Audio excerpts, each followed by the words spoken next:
Let the Light Enter by Frances Ellen Watkins Harper.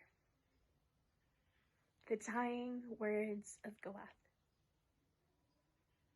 Light, more light.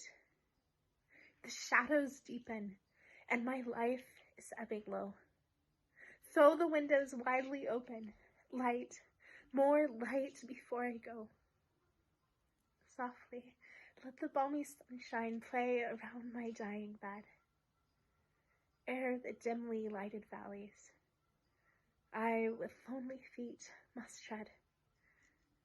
Light, more light, for death is weaving shadows round my waning sight, and I would fain gaze upon him through a stream of earthly light.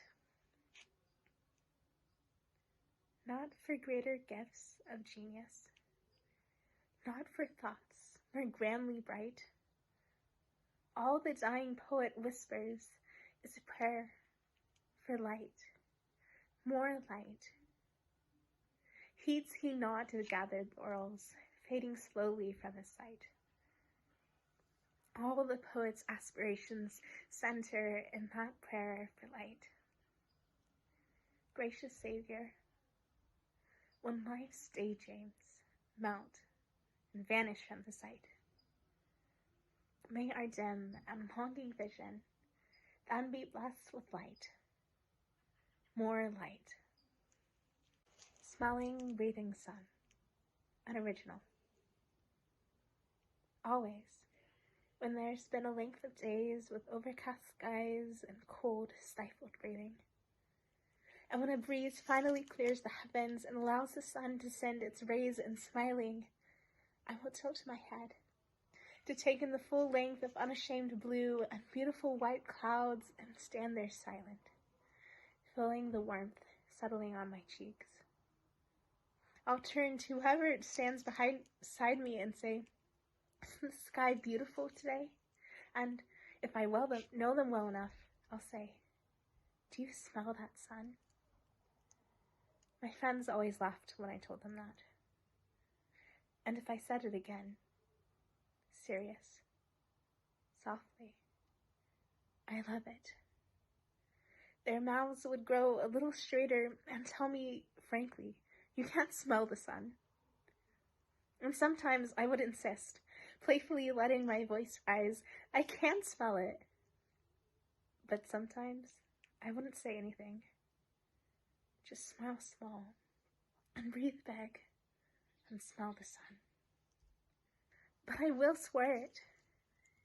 The smell of earth and soil waking, of hope for brighter, lighter days, of release from the heavy cold, the dismal gray, of black pavement baking and chuckling maliciously, ready to burn bare little feet, of sweet relief.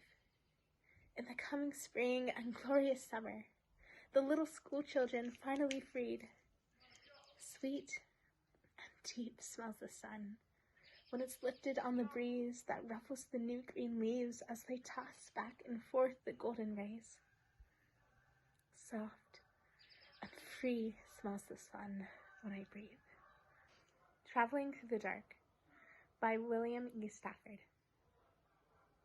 Traveling through the dark, I found a deer, dead, on the edge of Wilson River Road. It is usually best to roll them into the canyon. To swerve might make more dead.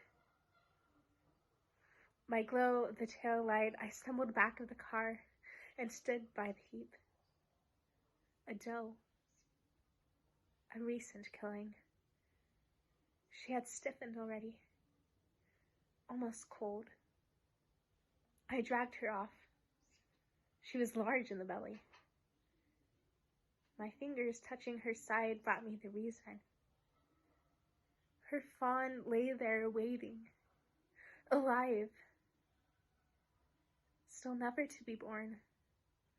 Beside that mountain road, I hesitated.